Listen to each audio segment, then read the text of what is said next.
de la diaspora congolaise. Voilà, bandeko balandi ya EDTV mbote mingi na bipai nyonso bozwili bakuya kolanda biso na ngonga oyo. Lokola mingi boyebi msusu pe bayebaki te to se déplaçaki to yaki lisusu na Congo, précisément na Kinshasa, mboka ya bakoko na biso epai wapi actualité ebengaki biso to kita susu sur le terrain. Actualité mingi ebengi biso awa ezali bongo congrès ya UDPS, congrès extraordinaire ya UDPS. Pourquoi to jujaki bon tout ça la déplacement? Parce que tolingaki to meka komona exercice ya démocratie lo lenge nini eko s'exprimer na kati ya parti UDPS, parti oyo ekelama uta 1982 totala lo lenge nini bango babelelaka démocratie mais kasi kati na bango est-ce que démocratie yango ezali vraiment appliquée toté. Voilà pourquoi tu es qui awa. Et en plus na kati ya maponami oyo ko salama na kati ya UDPS ezali un peu spécial pambate bazali ko luka mokitano to successeur ya Etienne Tshisekedi wa Mulumba oyo atika biso ya de cela une année ko remplacer Etienne Tshisekedi ezali lisekite ko kitana na ye ezali likambo ya masekite pambate ye moko na bomo inaye asilaki ko prophétiser yango pamba batunaki ete boni ye azali ko lengela successeur na été dauphin na ye azomona na te ayanolaki bango ete ce n'est pas à lui de choisir un dauphin. Batuniye bongo Félix oyo azali mwana na yo asalaka bongo pe politique. Yanoli bango lisusu souhaité non, c'est un politicien mais ce n'est pas à moi ya ko choisir ye lokola dauphin. Soki moment oyo esengeli te nazwa nambendana na politique d'une manière ou d'une autre, c'est au militant de l'IDPS de se choisir un dirigeant.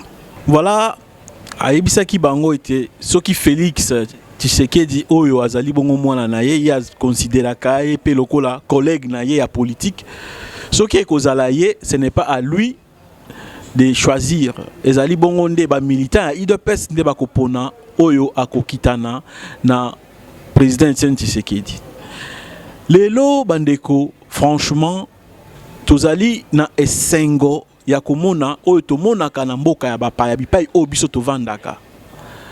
Tomoni débat contradictoire entre les candidats ya ba parti politique to ya parti politique UDPS. Exercice oyo tozela yango bambula ebele na kati ya mboka na biso Congo totikala komona yango te. Ba parti politique et c'est siksada ezalaka kaka ya ba oyo bakelaki yango. C'est vrai, occasion ya absence to liwa ya papa Etienne et permettre to vivre likambo oyo na ndenge oyo esengeli. Mais kasi ba parti mosusu soki pe oyo akelaki yango akufi yango pe ekufi. Mais kasi différence monene na UDPS Etienne Tshisekedi oyo bato bakanisa soki akufi UDPS ekufi, mais oyo biso tomoni lelo c'est le contraire. Lokola banayi kobenga Sphinx délimité, moi je crois que lelo oyo tokoki koloba ete azako renaître na ba cendre na ye d'une autre manière. Etienne Tshisekedi akozwa forme mususu na kati ya congrès oyo ezali ko salama. Débat oyo biso tomoni ya mukolo ya lelo, franchement soki ba parti politique nyonso ya mboka na biso Congo ba mboite les pas na UDPS, je crois titangu tokokomaka na tête ya pays na biso tokozalaka susu na ba problème mingi te pamba te to meseni na ba exercice yango na kati ya ba parti politique na biso. Tomoni 4 candidats devant 3 journalistes, donc 2 journalistes et notamment Moko Oyo Ayaki Kobakisama. Ba solo libongo na ba thématique Oyo ba lengelaki pona ko défendre makanisi na bango soki lobby to lobby okuna baponi bango baponi ye président pona kokamba lingomba UDPS. Na élément oyo tokotikela bino bolanda ba moment fort ya débat oyo lolenge nini elikaki. Et puis tokolekisela bino lisusu micro et pas wapi tokende kokutana na base tolobaki cette fois tokotuna ba cadre te après débat tokende kozwa avis ya base avis c'est-à-dire ya ba oyo ba kozala na droit ya vote te pamba te bango baza ba congressiste te tozwa avis ya base oyo base ezali kokanisa tokopesa bino pe yango bokolanda bongo tokozongela bino poto eba ko conclure bolanda ba moment fort oyo ya débat oyo elakisi ete démocratie ya solo solo ezali na kati ya UDPS pe elakisi ete tokosa makate to tozalaka na tort te ya ko réclamer démocratie na kati ya ekolo na biso bolanda. OB Télévision, la chaîne de la diaspora congolaise. Commençons par Paul Chilombo. Si demain, au lendemain du congrès, vous devenez président de l'UDPS, par où allez-vous commencer? Si je suis élu président de l'UDPS demain, la première chose que je ferai, c'est d'abord l'évaluation de l'exécutif actuel. Je demanderai à tous les membres de cet exécutif de me présenter un bilan de leurs activités depuis qu'ils sont en fonction. Et ce bilan nous permettra maintenant de voir quels sont les secteurs de notre parti qui ont bien marché et les secteurs qui n'ont pas bien marché. La deuxième décision la plus urgente que je prendrai, je mettrai sur pied la commission électorale permanente du parti. Parce que il y a des enjeux électoraux qui nous attendent et nous estimons que c'est l'une des urgences de notre parti. Troisièmement, je vais décréter une amnistie pour tous ceux qui ont été dans notre parti, qui ont été exclus ou pour lesquels on avait constaté leur auto-exclusion. Je mettrai sur pied une commission qui va analyser cas par cas afin de pouvoir réunir notre parti. Ça, ce sont les mesures les plus urgentes que je prendrai. 5 secondes. Voilà, je vous remercie. Merci beaucoup. Dès que M. Guibaou sera élu président du parti, je vais commencer par la désignation du secrétaire général, ensuite de toutes les équipes. On va le membre de la CDP, la Convention démocratique, ainsi que les membres de la CEL. Ça, c'est la priorité des priorités. Tous les responsables du parti qui seront désignés conformément à nos textes. C'est-à-dire, ce sont des animateurs qui doivent répondre aux critères d'engagement, d'expertise, de disponibilité et de combativité. Nous allons commencer par là parce que nous avons fait un état des lieux. Le parti a un problème de fonctionnement. Le problème est lié à la gestion, à un problème de leadership. Donc il faut confier la gestion du parti aux mains de vrais combattants qui répondent à ces critères. Nous allons commencer par là. Et c'est du sommet à la base. Merci pour la question. David Moukeba, élu président du parti aujourd'hui. Je commence par mon discours programme qui va déterminer qui je suis, ma façon de faire, mes approches, de manière à ce que non seulement les dirigeants qui seront élus, les dirigeants qui seront désignés, mais également les combattants aient une connaissance de la personne qu'ils ont élue, comment est-ce qu'il attend faire, l'ordre qui le caractérise, la discipline et ainsi de suite. Après que le combattant et les différents cadres du parti s'est imprégné de ma personne, je m'attaque à la redynamisation du parti qui comprend bien entendu tout ce qui a été faible, la comptabilité de ce qui était bon, ce qui n'était pas bon, et ainsi de suite. Aussi, soit dit en passant, pour terminer, que l'unité du parti va caractériser ma démarche. Je donnerai un signal fort pour que les gens comprennent que je suis un candidat de l'unité, mais qu'en même temps, cette unité-là passe par une analyse approfondie de la question par une commission, afin de nous donner des orientations qui vont, n'est-ce pas, devoir nous orienter quant à la suite. Je dis. Bien, merci. La priorité, je la mettrai sur l'objectif premier de l'UDPS, qui est de prendre le pouvoir et d'instaurer un état de droit. Et comme vous savez, cette année...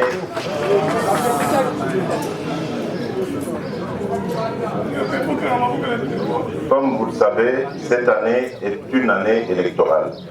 C'est au cours de cette année que l'UDPS va vraiment connaître la consécration de toutes ces années de lutte. Et donc, il faudra mettre le parti en ordre de bataille. Comment? D'abord par un audit de tous les comptes, de voir à quel niveau nous sommes financièrement et quelle est la potentialité financière que nous avons. Parce qu'il faut compter d'abord sur nos propres moyens. Ensuite, il faudrait faire un état des lieux pour voir dans quel secteur le parti est-il fort, dans quels autres il est faible. Et donc, essayer de pourvoir à cela. Après cela, il faudrait chercher les moyens, parce qu'un parti politique ne se finance pas seul. Nous sommes le principal parti, que ce soit de l'opposition ou de ceux qui sont au pouvoir au Congo, et nous sommes un parti qui a de l'avenir. Évidemment, il peut intéresser beaucoup de partenaires étrangers dans une sorte de partenariat qui ferait qu'ils nous aideraient à accomplir nos projets, nos intentions, et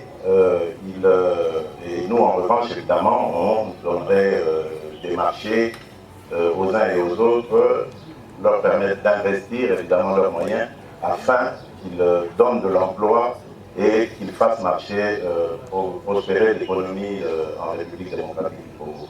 Donc l'accent, je le mettrai principalement sur la préparation des élections et surtout la victoire au bout de ces élections. Vous êtes là, vous voulez être le successeur d'Étienne Tshisekedi. Je crois qu'on est peut-être Paul est allé vite. Moi, je voudrais bien savoir, vu l'actualité, je suis journaliste, désolé. Je vous attaque. Êtes-vous Congolais, vous tous, celles que vous êtes là? Parce que nous ne voulons pas que demain, on se réveille, on dit que Paul Tshilombo est français, il y a des problèmes, que Guy Boa, Mao est italien, on ne sait pas, que David Moukeba est espagnol et que Félix Tshisekedi est belge. Dites-nous aujourd'hui, êtes-vous réellement Congolais avant de tout commencer? Tout commence par là aujourd'hui, nous ne voulons pas de problème demain avec ce si grand parti. Bon, moi je suis Congolais Sur ce? de naissance et je suis fier de l'être. J'ai vécu à l'étranger pendant plusieurs années. Je n'ai jamais changé de nationalité. Je suis rentré dans mon pays après mes études doctorales pour servir mon pays. Et je suis fier d'être Congolais. Je le resterai jusqu'à la fin de ma vie. Mon origine, originaire de l'ex-province de Bolivie, très à l'aise, Congolais, de père et de mère. Mon père était aussi un ancien cadre de l'UDPS, M. Jean-François Ebam, secrétaire général adjoint. Il est mort dans les combats. Ma mère aussi est congolaise, très fière. Je n'ai jamais cherché à avoir d'autres nationalités. Je suis un Congolais pur sang et je ne partage aucune frontière avec d'autres pays. Ma province ne partage aucune frontière avec d'autres pays. Comme mes prédécesseurs, je suis Congolais, plus que jamais Congolais, de père Congolais et aussi de mère, parce que, et en plus de mère, je suis très Congolais. Ma mère a plusieurs sangs. Elle a du sang Tétéla, elle a du sang Lunda, elle a du sang Luba. Donc c'est pour vous dire que je suis Congolais. Moi-même marié à une Congolaise d'origine. Elle est belge, c'est son choix. Elle est congolaise d'origine, de Bukavu. Donc je suis vraiment congolais. J'ai des neveux qui sont de l'Équateur, du Sankourou, du Bas-Congo. Il n'y a pas plus de Congolais que moi. OD Télévision, la chaîne de la diaspora congolaise. On va toujours occuper une place de choix, que ce soit dans le programme ou qu'incarnait notre président. Et c'est resté comme tel, même pour nous aussi. Nous sommes en train de tout faire pour que cette femme-là comprenne, n'est-ce pas, qu'au-delà de la conscientisation, au-delà de la promotion que nous sommes en train de faire par rapport à elle, elle doit se prendre en charge elle-même aussi et se faire valoriser. Et les critères ont été mis à la place publique, l'appel à la candidature a été fait, mais s'il n'y a pas de femmes parmi nous, ce n'est pas parce que nous avons barré la route à la femme. C'est tout simplement parce que la femme elle-même ne s'est pas fait remarquer. Mais aussi, je dois dire en passant qu'au sein de l'UDPS, il y a des femmes, il y a des brillantes femmes, mais qui ont peut-être pensé que ce n'était pas encore le moment. Je crois que c'est ce que le collègue vient de dire. Hein. Vous devez comprendre d'abord, poser une candidature, c'est un acte de liberté. L'UDPS n'a pas été créé pour embrigader les gens par la force. Madame, venez être candidate. Madame, ne soyez pas frustrée. L'UDPS c'est le plus grand parti. Je crois qu'il n'y a aucun parti qui nous dépasse en nombre de mandats. Et si vous lisez nos statuts, vous voyez même nos structures. On a parlé du secrétaire général adjoint. Femme, elle est brillante. Mais seulement, il n'a pas jugé encore l'opportunité de poser sa candidature. C'est aussi au nom de sa liberté. Même aux États-Unis, on a vu Mme Clinton poser une candidature il n'y a pas longtemps. Mais il y a 20 ans, on ne voyait pas les candidats au sommet de l'État. Donc c'est quelque chose qui va bien avec l'État. Considérez que c'est un premier exercice, ce que vous êtes en train de vivre à l'IDPS aujourd'hui. Croyez-moi, madame, pour l'élection du prochain président dans 5 ans, il y aura des candidats de femmes. Moi, si ça dépendait de moi, j'invite madame qui montre de venir adhérer à l'UDPS. Oui, mais il y a des journalistes qui adhèrent dans des partis, c'est pas incompatible. Et d'ailleurs, nous savons que dans ce pays, le métier dans lequel les femmes excellent mieux, c'est le journalisme. Non, je crois que les collègues l'ont dit, il y a des femmes de valeur à l'UDPS. Il y a des femmes qui peuvent tenir ce débat ici.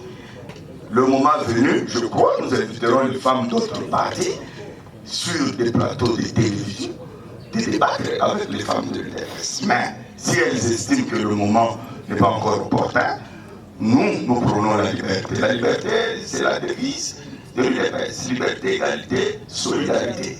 Donc, chacun est libre de postuler s'il estime que le moment est là. Merci, je crois que c'est tout ce que je peux dire. Merci beaucoup. Le problème des femmes est récurrent dans tout le pays, pas seulement à l'UDPS. Moi, je préfère une femme qui prend la liberté de dire non, je ne me sens pas prête de devenir candidate, qu'une femme qu'on va prendre de quelque part, qu'on va faire danser le galeno, on va la présenter comme ça, comme objet d'art, et qui va finir dans le lit de celui qui l'a amené là. Ça, ce sont des méthodes qui n'existent pas à l'UDPS. Nous donnons le respect à la femme. Et d'ailleurs, vous êtes journaliste, je ne sais pas si vous êtes journaliste d'investigation, cherchez, renseignez-vous auprès des organismes, organisations internationales, je pense à la NDI et à bien d'autres, qui font des formations de femmes, posez-leur la question de savoir quel est le rendement des femmes UDPS. À chaque fois que nos femmes ont été dans ces forums, elles ont toujours marqué l'opinion par leur passage. Donc c'est pour vous dire que nos femmes sont bien formées. Mais il ne faut pas oublier une chose, l'UDPS, comme on vous l'a dit ici, a toujours fait face à la violence. Quel est cet homme qui va accepter que sa femme prenne le risque d'aller dans des réunions de l'UDPS dont il sait qu'elles peuvent se terminer dans le sang? Et aujourd'hui, les femmes sont, Dieu merci, les principales pourvoyeuses de moyens dans les familles, dans les ménages. Les hommes sont au chômage. Ce sont les femmes qui sont là. Mais malgré ça, nos femmes sont héroïques. Malgré le fait qu'elles jouent ce rôle, elles trouvent encore le temps de venir à l'UDPS. Il ne faut pas trop leur demander non plus. elles ont déjà cette tâche de chercher de l'argent pour la famille, des moyens, ensuite de participer aux réunions. Ne leur demandez pas de s'accaparer encore d'une responsabilité qu'elles ne pourront peut-être pas assumer. Laissons le temps au temps, ça viendra. C'est malheureusement encore dans notre culture, j'ai beaucoup aimé ce que mon ami Bao a dit, ça viendra. Laissons le temps faire les choses. OD Télévision, la chaîne de la diaspora congolaise. Oui, mais je crois que si cela ne dépendait que de l'UDPS, je crois que le président serait déjà rapatrié. Il aurait dû avoir déjà les honneurs de son rang. Malheureusement, c'est le régime dictatorial de Kabila qui empêche que la débrouille de notre héros puisse être rapatriée. C'est difficile à se prononcer parce que ça ne dépend pas de l'adversaire est de très mauvaise foi, parce que ça c'est plus jamais vu en Afrique. Plus d'une année après, on n'a pas encore enterré notre papa. C'est même difficile à en parler parce que je me dis dans 20-30 ans, lorsque les jeunes vont lire cette histoire, qu'est-ce qu'ils vont se dire? Nous étions complaisants, nous l'avons approuvé, alors que ça ne dépend pas de nous. Il y a une mauvaise foi manifeste. Je doute même qu'on a affaire aux vrais Africains parmi les gens qui sont à la base de ces vrais Bantous. Aux vrais bazar à l'évolution. Bon, Ghana y a le Balikamo, la Ningala, pour bien. Bien que Bosséna y soit moins retenu, mais à un moment vous en avez retenu les atis. Parce que tantôt dans le texte, on voit que nous pas en gros le gars qui a parlé présidentiel. Et les alliés africains, les alliés on a monté à zone benga montu, à zone benga africain, kosepela, kotika, nous autres ya oyo. Asali musala moko mutu moko te asala na Kongo bakotanga bakoma batutu bakimba vita batanga bakomfuka bani batanga wana. Je vous dis vrai comme oyo et ko ya hotel ma bien tseke les ati mais eloko bazo sala ngo rattraper bango parce que ce que ça va pour la bana ya UDPS mais les toujours n'aura mémoire ya président na bisoka mais ceux qui ont résisté les apports à notre Kibaleki. Mais question dans zone Mituna, est-ce que c'est seulement le fait de pouvoir en place où il y a une complicité, même à niveau international? Parce que la zone comprend qu'il y a-t-il une implication à la Négomousou pour que Bapé sa respect dans nous autres. Il y a le président Nabiso, to Batika Modengon, pour la landa même Maman Marx, pour le une chaîne étrangère.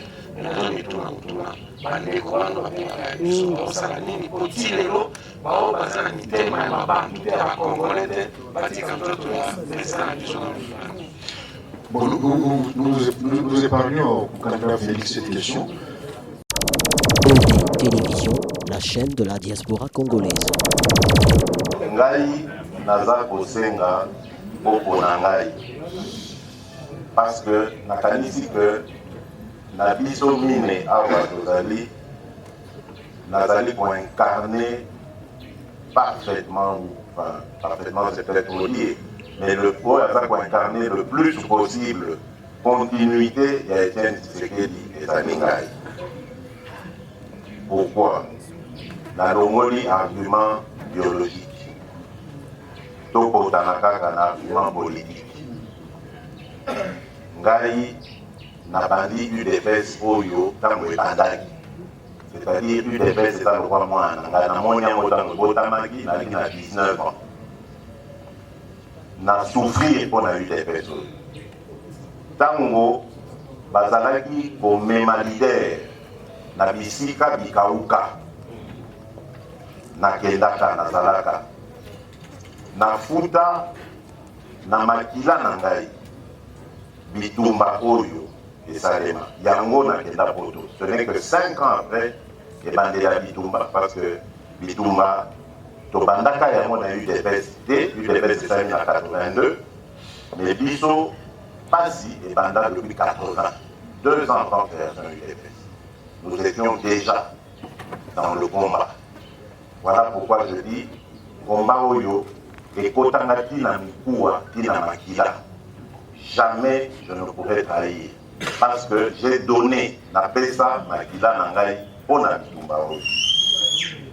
Donc, ensuite, n'a vu expérience monnaie, la diplomatie, Oyo, Nazali, la responsabilité depuis 2008.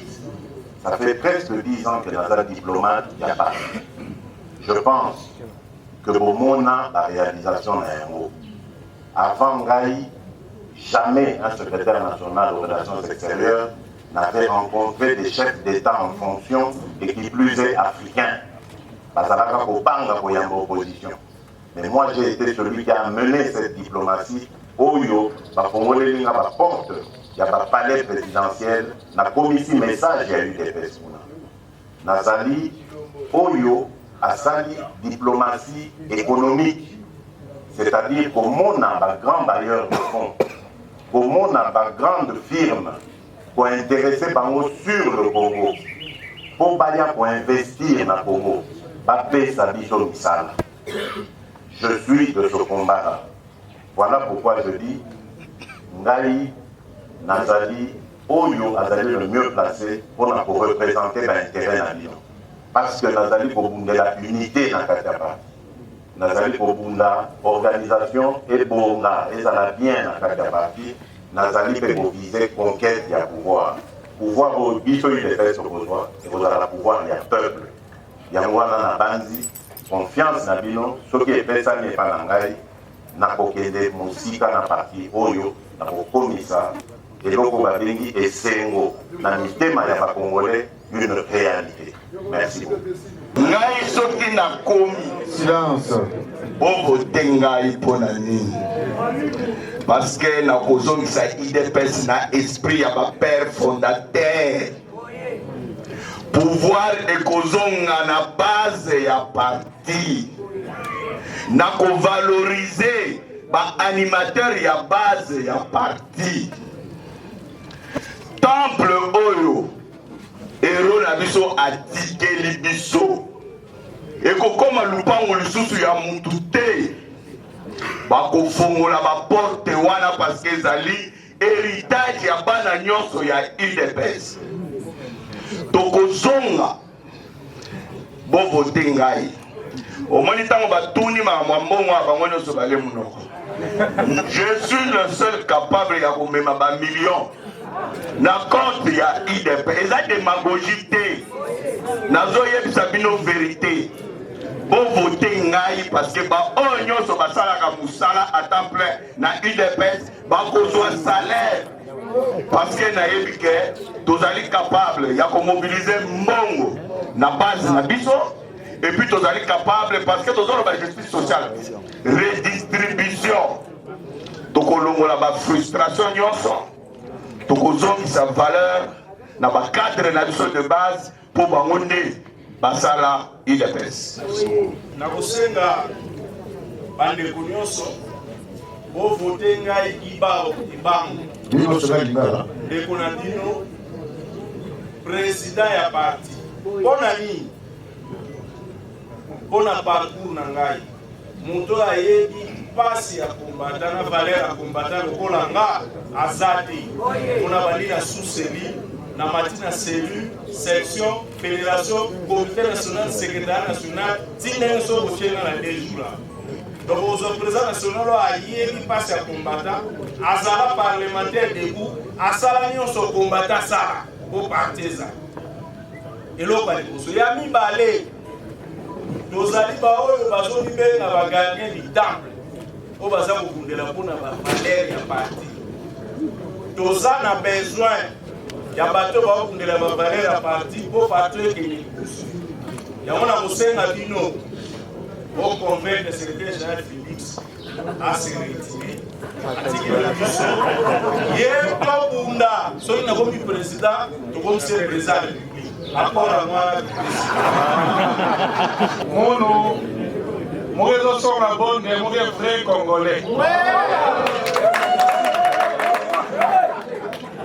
Baya nyoso bege mona Mono ba faux congolais.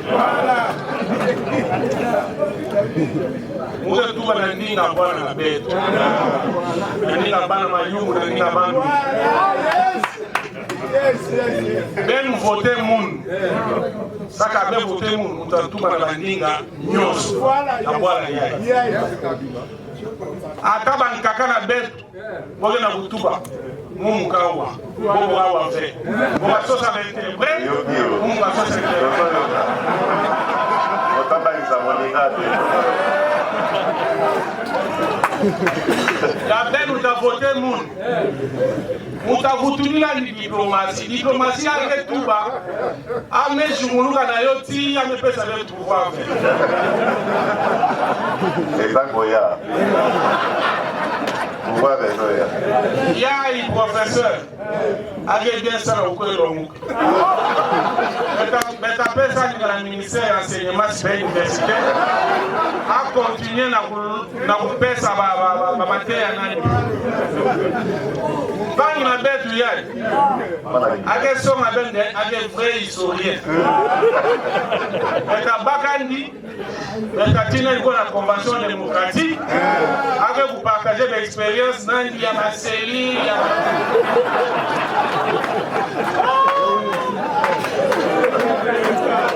Dans l'air, il y a ça, on a pas si. Vous êtes pas si à présent, c'est que on a mon du monde à yo. Mon monde là, on a caché la présence, c'est que pour la troisième. Bobo là là. Oh là là, 20. Pour ça, on peut la revendre 20. Mon monde est ma mingi, vous m'avez géré ma gêne. Mon réseau ma volonté à ma gêne. Mon réseau ma entente à ma gêne, ma aspiration à ma gêne. Ben oublie que vous savez, on a besoin de 70% de la jeunesse. Et nous, ça, la jeunesse. Jeunesse, qu'elle vient d'avenir, quel boubou. Avenir vert. Merci.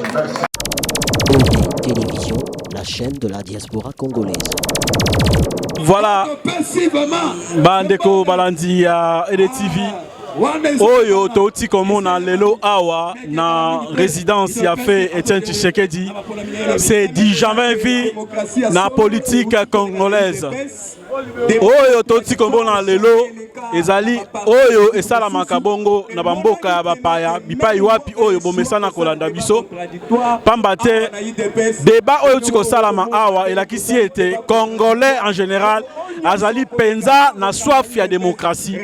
Congolais en général alingi ayeba nani oyo akokamba ye to nani oyo akodirige ndeko bino ba jeunesse. Est-ce que vous êtes satisfait na ba déclaration ya ba 4 candidats ba lobby à ce qui concerne la jeunesse du parti? Oui, bien sûr, toyoki bango, toza satisfait ndenge bango nyoso ba lobby. Mais beaucoup plus na CPL vraiment mamimi na ba Félix. Pour les jeunesse ceux qui ont collaboré dans la jeunesse, à partir de la jeune, orientation, aux années qui service des renseignements PAUMO. Donc, ça, vous avez moyen de collaborer un peu bien. To sepel makasine banyo sabalobi balobi mabete to yoki bango mais tikali ka po to tarasko nani ko kamba biso to kona lobby ndeko lobby congrès et fungoli ba porte na yango pona ko remplacer président Etienne Tshisekedi lelo ba candidat minei ba oti ko pesa biso oyo bango bazali ko kanisa parmi bango nyonso minei o retenir maloba ya nani to ya bango nyonso liloba ya moko moko ya o retenir o etushaki yo ezali ni tolobi te o pesa biso choix na yo mais kasi o pesa biso maloba oyo etutaki yo ya moko moko ya ba candidat. Vraiment merci pour la parole pesi ngai maloba oyo siminga eza maloba ya président Félix Tshisekedi parmi que asali litia makasi ayebi souci oyo ya liti oyo biso tozali kobunda tellement aza nango na nzoto na ye toyebi qu'avec ye tozana espoir donc topesi confiance epa na ye po ayebi liti oyo biso tozo bunda alobi trop alobi bien bapasi nyonso oyo Etienne Tshisekedi amoni ye a vivre yango babetele lisolo te mais ye moko avivre c'est si ayebi pasi oyo Tshisekedi amonaka biso mpe bakombata tovivwaka yango yango biso nde tosoutenir ye tosoutenir candidature na ye aza vraiment na souci oyo ya biso peuple donc tosoutenir ye vraiment en 100%. Est-ce que vous avez na confiance ya ba congrétiste batu oyo bakopona po bino boko voter te est-ce que ba oyo bazali ko participer kuna bazana droit à vote bozana confiance na bango? Oui papa, toi on a confiance na bango po bango pe ba congolais ba bi passe au tozo vivre UDPS ezali fille mère ya parti politique nyo sur opposition. En tout cas bango moko ata bazana ba position na bango.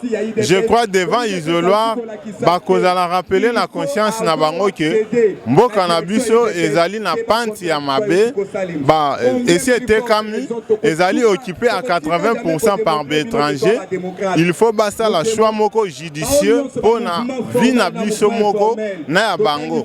Pour ceux qui basta l'erreur à venir recopier sa biso raison. Mais na bi que candidat favori à Zali, bien que c'est déjà la famille, bah candidat non c'est pas d'abord nandaku, bah Zali vraiment na ba problème te na ba combattant. Je crois bango tout ba occupa déjà ba structure à makasi na parti. Mais Élysée azalara moko tant Elia Mataki, j'espère que la tika Élysée moko manto, c'est la personne de Félix Tshisekedi Tshilombo Antoine. Merci. Ndeko okoiko baksanini na onyo soto vivre lelo ya exceptionnel. Bon. Alors à Liboso na féliciter nano Lingomba UDPS ndenge sali déclaration nango liboso. Na regretter nde mingi na candidat moko wana oazo ganga devant oyo soki auti poto wana azo ganga azo lobake ya ko s'adresser parti bo babilo ka lobby et c'est persi biso pendate biso ba combattant. Moto to moli na pasi to sauter na ba mi to zoki bakato kangami na eza Félix David Mukeba moi muke mais le reste wana tout balobi bazali biloko pamba yango na biso wana toza siri na biso ndenge tozali awa susi na biso selon ngai naza komona ke muto to souffrir ne makasi oyo ke ndenge parti papa héros national atika biso na kati ya esanga tozalaki na kati ya esanga mutu akoyamba biso aza te parti elinga epansana partout mpe atikelaki biso secrétaire général moko oyo ya motema mpe oyo ekolamusa parti ye wana alamusi parti komo na ye Jean-Marc Kabundu mpe Félix ça sans que Félix Tshisekedi azalaka combattant te mpo abandi na base mpo UDPS alobi ke Etienne Tshisekedi aloba na vie na ye ntango azalaki vivant université mon côté va former un politicien c'est vous le parlementaire debout. Donc c'est la raison pour laquelle tu as la confiance à Félix Antoine Tshisekedi a passé comme président Nabiso et à parti et à la candidat Nabiso la prochaine élection. Télévision, la chaîne de la diaspora congolaise. Voilà bandeko nabanzi binomoko bolandi bandeko nangai. Démocratie elengi wapi. Démocratie ezali simple. Démocratie ezali eloko oyo esengeli na mboka eyeba ko vivre yango po ko fungola ba horizon ebele. Bomoni bino moko bilombe minei oyo boni bandongwani na bosembo, na kimia, na limemia mutuelle. Ba attaque personnelle et salamité. Ba tikali na oyo etali bongo, lingomba na bango UDPS. Voilà tant que tozoloba, c'est na façon oyo wana nde biso to lingi to mema yango na moto ya ekolo na biso oyo ba congolais balingi a dirigé bango et sengeli na ba congolais ba ye azali nani pe alingi nini pona avenir na bango. Voilà tomoni ba candidat minei oyo ba lobby oyo bango ba komema na kati ya UDPS. Ba congressiste moko na moko basili kozwa likanisi na maye esengeli pona parti na bango ekambama na lolenge oyo ya malamu to na lolenge oyo esengeli bayebi nani oyo na kati ya bandeko minei oyo askoki kokamba lingomba na bango na kati ya demokrasi nyonso pe akofungola lingomba na bango na ba horizon mosusu ya sika. pamba te toko zongela yango ko kitana na engambe to na héros Etienne Tshisekedi ezali likambo ya lisekite mais kasi toyoki bongo bandeko na biso Félix Paul Guy pena David na bengi bango na ba prénom na bango ba non na kanisi biso nyonso tolandi toyebi boni basili kopesa oya bango likanisi na o etali bongo kokamba lingomba la bango UDPS mais débat et comment ki moi makasi lokola bomoni wana na o etali bongo pardon o bakoki ko accorder na ba o babunga kinzela na kati ya lingomba est-ce que ezala amnistie totale to ezala amnistie cas par cas boyoki bandeko moko na moko ndenge balobi ba verset biblique pe bimaki wana ba mosusu balobi ezala masumu mosusu balimbisa makate ba mosusu ba pesi ba argument ba koyi kopesa mais bomoni moko ya solo ezaki na kati ya débat esengelaki peut-être bimate mais kasi journaliste Paulette amekai ko tombola yango franchement esalaki moi pasi mingi na o etali bongo rapatriement ya corps ya nzoto ya papa Etienne Tshisekedi na kanisi bomoni boni pasi ezalaki na kati ya bandeko minei oyo à tel point que Félix Tshisekedi akokaki kolobate pambate azaki na makasi ya kolozwa liloba concernant likambo yo anate na kanisi bino nyonso bolandi. Voilà pourquoi biso tolukaka to se déplacer to kende pa iwapi actualité ezali et non to komantaka lolenge moko kaka virtuel to lokotaka ba information de gauche à droite to yena yango to andi ko commenter comme si to zalaki wana na ebi ete bino na minutes oyo mingi bozo luka ba information bo banda ko commenter débat o ndenge oyo bino bolingi tout en sachant que au fond de vous boyebi ke o bozo zwa boyebi soki eza solo to alokuta te bozo landa ba radio trottoir bozo landa ba tweet ya bato baza ko tweeter na ba intention songolo to pakala mais kasi bandeko biso toloba ete esika wapi oyo actualité ezali to kosala effort to zala wana to tia makolo na biso wana poto ba ko kabola na baye balandaka biso pamba to respectaka bino mingi to lingaka kopesa bino ba information ya lokuta te.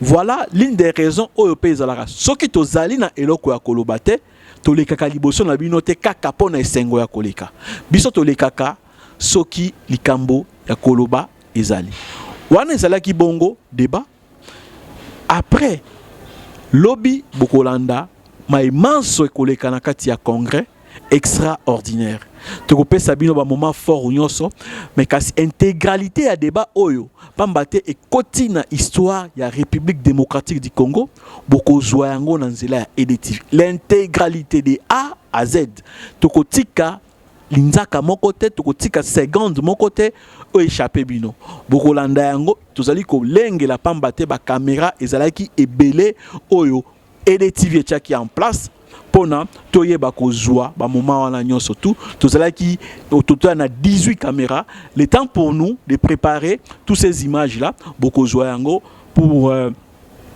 consommation tant nationale que internationale pour qu'on puisse voir comment l'IDPS pense, comment l'IDPS conçoit la politique et comment l'IDPS conçoit l'état des droits à travers ces débats bokoyeba boni makambo ekoleka mbote mingi na bino nyoso bozwili bakoya kolanda biso merci mingi na fidélité na bino lokola tolobaka na bino baye bazali na bomoi bayoka biso botikala malamu merci mingi. Télévision, la chaîne de la diaspora congolaise.